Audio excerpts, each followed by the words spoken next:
Hello, everyone, and welcome to the Tilting Ground Untitled Notre Dame USC Football Podcast. I'm Michael Muto. I'm here with Greg Flamong. Happy holidays, Greg. Happy holidays, Michael.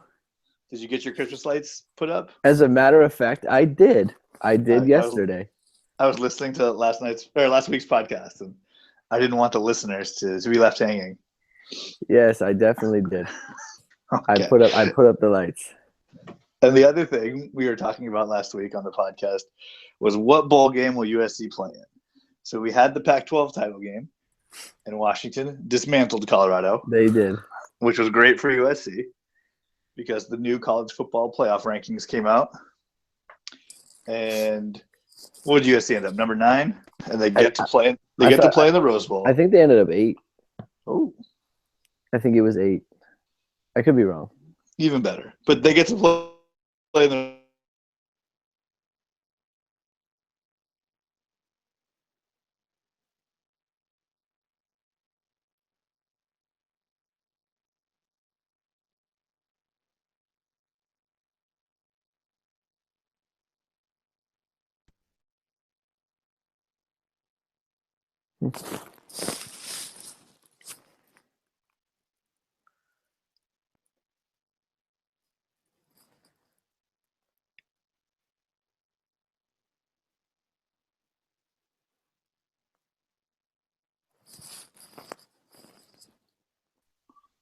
There we go.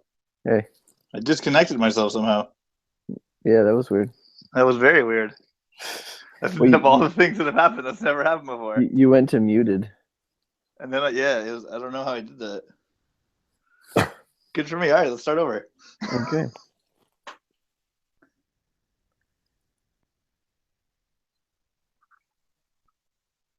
Hello, everyone, and welcome to the Tilting Ground Untitled Notre Dame USC Football Podcast. I'm Michael Muto. I'm here with Greg Flamon. Hi, Greg. How's it going? Good, Michael. Happy holidays. Thank you. Did you get your Christmas lights put up? I absolutely did. Good. Because last podcast, we left the listeners hanging on what was going on, and that was one of the things. The other thing was where USC will be playing football in bowl season. So we were worried that the Washington-Colorado Pac-12 title matchup could come out poorly for USC. It did not. Washington defeated Colorado in sound fashion.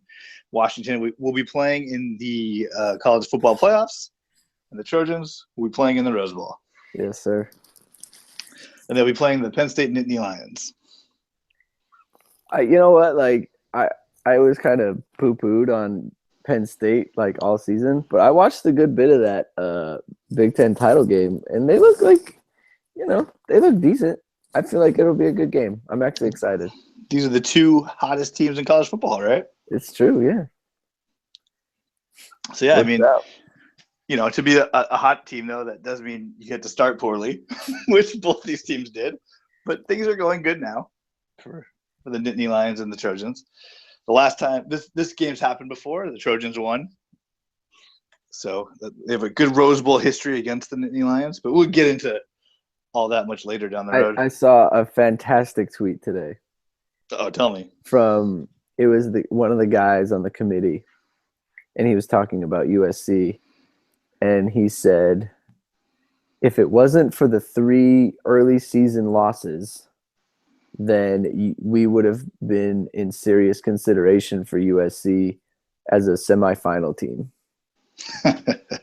I mean, and yeah, I would hope that an undefeated USC would get consideration for, like, of course, like, yeah, you could say that for, like, Florida State, like, except for those couple losses. If it wasn't for Notre Dame's 4 early season losses and 4 late season losses, then yeah, they would have been right up there for. They were in this thing. Yeah, what a goofy thing to say. If it wasn't for the losses, we would have considered them heavily. Against good teams, by the way. Thank you, committee. Yeah, it's not even like, it's just a silly thing to say. It's like, could they won a few more games? Then we would have had them ranked higher. Exactly. Thanks. The only team you can't say that about is Western Michigan. Exactly. It's like, okay, great. Great. So yeah, so that's exciting news. If they get rid of the Western, then we definitely would have considered Yeah. them for the.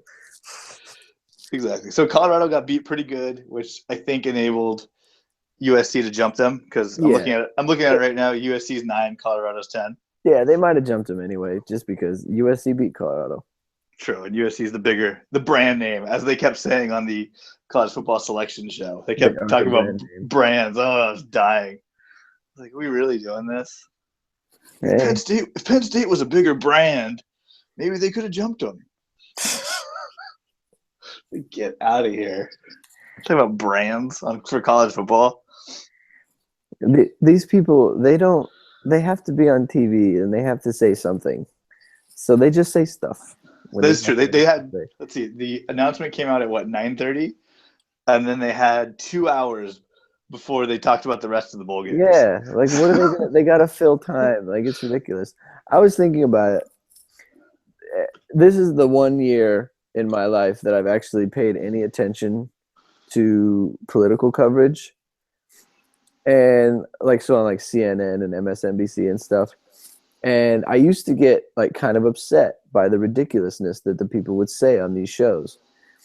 And then it occurred to me, like, oh, it's just like, this is their version of Mark May and Desmond Howard and Danny Cannell and whoever. Like, they're just talking.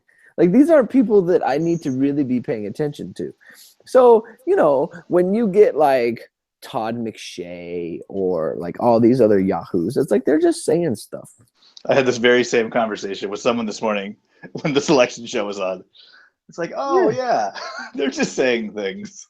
Yeah, like they're just talking. Like, you know, they're people that played once and they did well in a screen reading or something. So they're like, okay, we'll put you on, and you're going to take one position, and you're going to take the other position, and then people will watch, and then people will get upset, and they'll talk about it on a podcast with their friends. Yeah, it's like they know that the bowl selection committee has to defend Washington, so you're going to talk. You're going to talk about Penn State and Michigan. Exactly. So, you know, I don't care what these people have to say. Right. Honestly, no interest. I'm here. So it should be a good Rose Bowl for USC. It's, you know, pretty much a home game. It's really the only game that I'm looking forward to. Honestly, you don't care about any of the playoff games? No, I mean, aside from the playoff games, like Clemson, Ohio State should be phenomenal. That should be a really good game. I mean, Bama, Washington, you know. We'll see. Yeah, maybe. I don't know. I guess Chris Peterson versus Nick Saban would be interesting for me. The Lane Kiffin might know all his tricks. Right. Exactly. But yeah, the other bowl games I don't really care about. Like, Florida State versus Michigan on, you know, December 30th. Who cares? Yeah, like, you know, like Auburn and who? I don't even remember. I don't either. See, that's the problem. I don't even remember. Auburn's playing some good team, and I'm like, why is Auburn, like, are they good? Like, what are they good at? Western Michigan gets to play Wisconsin, right? Yeah. It's like, so who's going to watch that? No one's going to watch that. But it is funny, though, Michael. So Western Michigan, it goes along with what I was saying the last time. Like, Western Michigan has their cup of tea, right? And they get to play Wisconsin. Like, Notre Dame, they have a good season once every 5 years. And it's like, oh, yeah, you're going to play Ohio State. Or you're going to play LSU. Or you're going to play some other powerhouse team. No, right. Western Michigan. You get Wisconsin. Who doesn't even want to be in this game? It's like fantastic. Super duper. That's probably why they picked it, just so it could be a better. Of course it is. A better ratings moment for the Bulls. Whatever. I shouldn't complain about Notre Dame anymore. It's okay. It's what you're here for. It is what I'm here for. So there was another piece of USC news that got us talking this week before bowl selection, before the Pac-12 title game. Some of the Pac-12 awards were announced, and a player we talk about a lot won one of the postseason or end of season awards, and it was Adoree Jackson. And he didn't win Special Teams Player of the Year. He didn't win Pac-12 Player of the Year. He won Pac-12 Defensive Player of the Year. And Greg was beside himself. I was beside Greg, I guess. I Not quite I myself, but I I sent off a string of angry text messages. I need, like, this is what I want you to do for me. I want you to defend it. I honestly I can't. I really can't. I was joking defending it with you that the night it was announced, but it's really embarrassing that Adoree Jackson, who is named Defensive Player of the Year, so you assume that this is just on the merits of his defensive play. Yeah, And like, because they have special teams. it's just bad. Like he didn't lead the Pac-12 in interceptions. Some other guy did that, got in the last week of the season. He didn't have any defensive touchdowns, right? No, he did not. He's a good tackler, great. He got beat for about 6 touchdowns, I believe is the number. All of varying lengths. He got beat for the final, the game-winning touchdown against Utah. And it's not what the best corner some of the best defensive player in the Pac-12 does, like, let alone the best corner. He's not even the best corner. He never was Defensive Player of the Week once. It's just wild. It's just wild that they picked him. It's not like, it's the funny thing is it's like it's not even close. Like, look, I'm not even trying to hate on him, but Right. That's the it is like, I'm not, like, this isn't about me having a thing with Adoree Jackson. Like, he had a good season, but I don't understand. Like, so he had, because I looked up the stats, because I truly did not get it. Because just off the top of my head, I was like, isn't there a guy on Utah who just has a ton of sacks? So I went and looked up Adoree Jackson's stats. He had 4 interceptions. He had 11 passes broken up, and he had like 14 passes defended or something like that. I don't really know how they make that distinction, but they do. And these are all like nationally, these are all like in the 20s. Okay, and he had like 51 tackles. And he had a fumble recovery. So I'm like, okay, that's the Defensive Player of the Year. Those are his numbers. So then I look at this kid, Hunter Dimick from Utah, who has 14 and a half sacks, which is number 2 in the nation, and 22 tackles for loss, which is number 3 in the nation. Which is a lot. He's 3rd in the country. So I'm like thinking, okay. So then I go look at interception numbers. Oh, who is second in the nation in interceptions? Tedrick Thompson from Colorado. Who is first in the nation in passes defended? Tedrick Thompson of Colorado. Who is 3rd in the nation in passes broken up? Tedrick Thompson of Colorado. He wasn't even the best person in the secondary. Like, I could see if it's like, hey, it's not really apples to apples when you're comparing like a corner to a defensive lineman, right? Right. But it's like you have an apples to apples comparison when you're debating 2 secondary guys. And Tedrick Thompson had more tackles, and he recovered fumbles. Like, I don't get it. Like, if you just think that he's better, then I guess fine. Then like you could just make the case like stats don't matter at all. We just think he's better. Which is fine. I mean, especially for a corner, like, if you're really that good, you're not getting thrown at. Like, I understand. There's more to it than that, but this is crazy. The problem with that, though, is like he's not getting thrown at. Is because we know that he is getting thrown at. Right. Because like the touchdown that he gave up to Utah, like that literally could be the thing that kept them out of a playoff berth, because they weren't able to, they weren't able to get into the Pac-12 title game because of it. So, I mean, he was obviously thrown at least once. So I don't know. I mean, the guy had 2 interceptions against Washington. Maybe that's what it was. I mean, no, yeah, he had a good game. But he got beat for what was it, like 120 yards and two touchdowns. Yeah, yeah. Like that's the prototypical Adoree Jackson game. Is he gets beat by their best receiver and he gets interceptions on their worst receiver, like, which is fine. I mean, he's we're not saying he's not good. Let's just like make that clear. No, he had a good season. Yeah. It's just crazy. I mean, when we talked about it all season long about, he's doing okay. Oh, he got beat again. Oh no, this was a good game. Next game, oh yeah, the big receiver, physical receiver picked on him. It just went back and forth. But it's like when you have a guy in your conference who's top 5 in the nation in 3 different categories, like he had a better year. Like he just did. He did not. This Thompson kid from Colorado did not win any Pac-12 honors. Incredible! It's incredible. If you're scoring at home, I don't understand it. I don't know. Yeah, it's just wild. Sam Darnold was Pac-12 Freshman of the Year and honorable mention at quarterback. So good for him.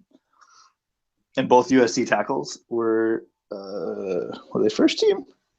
Yes, Zach Banner was a first team Pac-12 tackle this year. So, the voters definitely notice who you play for. Yeah, apparently. Was Juju Smith the offensive player of the year? No, he was not. Jake Browning was. I mean, don't laugh.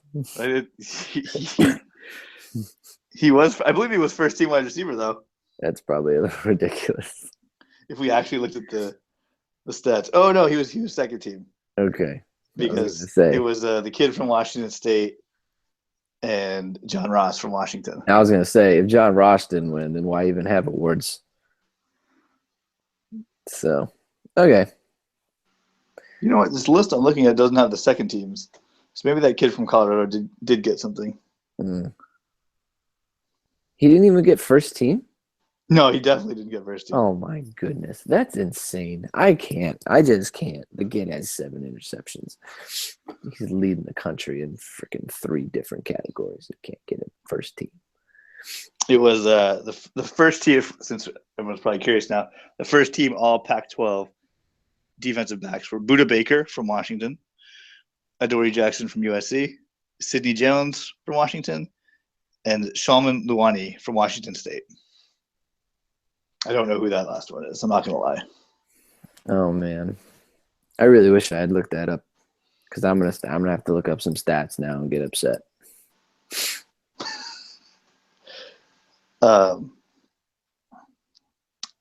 Adoree Jackson was also the returner of the year in the Pac-12. Of course he was. I mean, that's fine. Yeah. I don't know. Maybe they want him to win the Heisman Trophy or something.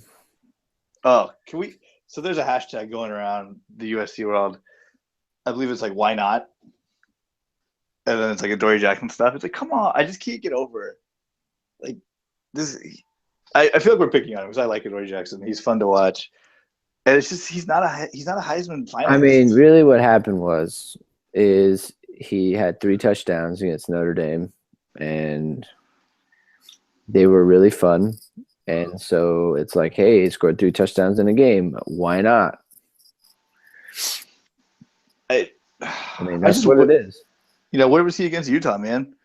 Go take a screen pass 60 yards against Utah. That would have helped everybody out. It would have. He did return a kickoff for a touchdown against Utah. True. That did happen. Or, against who else did they lose to? I mean, look, Stanford. It just like he had a big game against Notre Dame, and that's what it is. It was the last game that people saw. So it's like, why not? You're right. Okay. Well, that's enough USC news for now. What happened to Notre Dame this week? You told me everyone's all riled up. People are fired up. Notre Dame fans are so ridiculous sometimes with their, petitions. Like people are like donating money to take a full page ad out in the paper to display their unhappiness with them retaining Brian Kelly. It's like, just pump the brakes on it and just be a grown up and just deal with it, okay? Like, this isn't the worst thing that's ever happened. I mean, especially when it's not like they passed up like Nick Saban to keep him. Because like, right, like, yeah, who's out there? There's no one out there. I don't like. I've been saying it like if Brian Kelly in 2009 was available, then he would be the best option. You'd be hiring someone worse than Brian Kelly in 2009. Like, you just would. And it's like, it's just a weird time to be looking for a coach right now. So it's like, I get it. Like, just run it back. If it doesn't work, then it doesn't work. I mean, that's the way it goes. Like, look, he's not gonna win 4 games next year. Okay, he's been winning 8, 9. He won 12 and he won 10. Like, they'll probably win between 8 and 9 games next year. And it's like, is that good? No. Will that get him fired? Yes. But it's like, at least you're not signing a coach that you're not super excited about to a 4-year deal. Right. Yeah, we're just firing him to sign somebody who's not him. Like, that's not the best plan in the world. Yeah, like, you're firing him just to fire him because it's like you're making a statement like, this isn't good enough. It's like, everyone knows that's not good enough. But it's like, if he goes out and goes 9-3, like, he's gonna get fired. They're not gonna be happy with 9-3. They're not gonna be happy with 3 losses. That's not how it works. So what's he got to do? Make the playoff? Yeah. He's got to go at least 10-2, in my opinion. And he probably knows that. That's I mean, just the way it is. It's not like he's dogging it. I'm sure he's trying.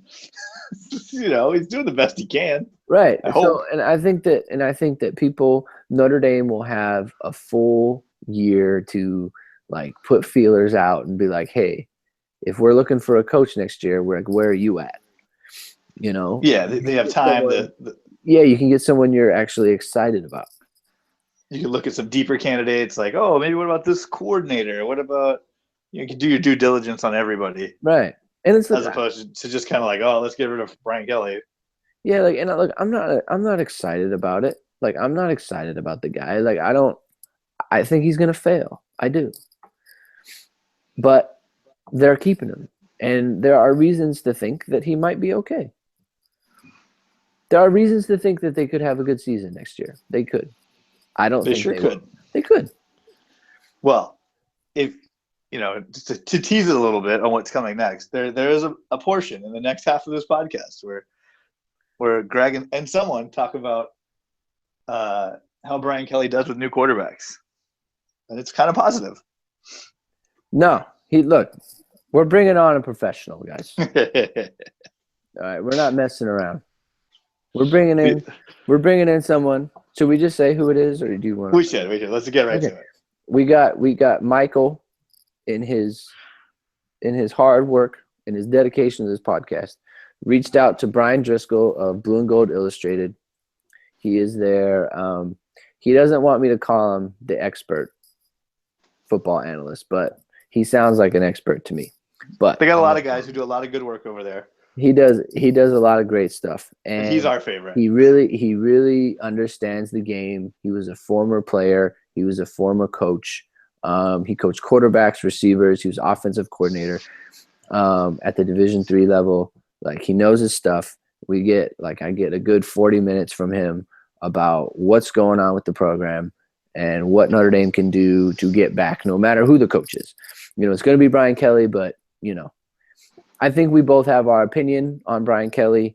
And the opinion, I mean, basically, and we're not about to, we're not trying to call for people's jobs or anything, because that's not what we're going to do. But it's just like, I think we both recognize that he did not do a great job last year. And we're both a little bit concerned, but he pretty much lays out, what needs to happen for Notre Dame going forward. So it's a very good interview. I've listened really excited for it. And he was. So we got to thank Brian Driscoll. Very gracious to give us his time, because he's got a lot going on. So yeah, like I said, you can find him Blue and Gold Illustrated. We'll have links to their website, his Twitter, all that good stuff. Yeah. And I mentioned it at the end. Check out their podcast as well. It's very good. Of course.